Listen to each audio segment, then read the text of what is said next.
দীর্ঘ টালবাহানার পর জঙ্গিপুর পৌরসভা অবশেষে রদবদল হলো।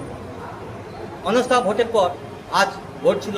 সেই ভোটে তাকে অপসারিত করা হলো। নতুন চেয়ারম্যান হলেন সন্তোষ চৌধুরী।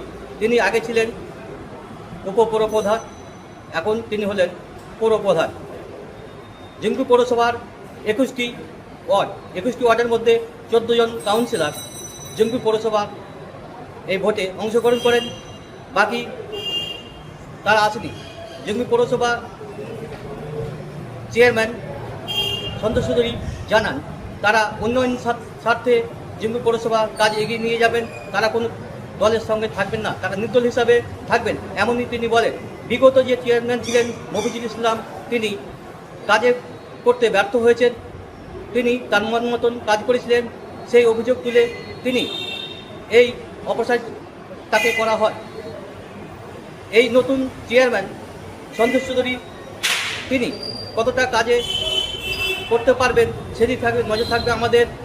তিনি আশ্বাস দেন মানুষের উন্নয়নের স্বার্থে জঙ্গিপুর পৌরসভা এই অনাস্থা, তারপরে ভোটের পর তিনি নির্বাচিত হন চেয়ারম্যানে।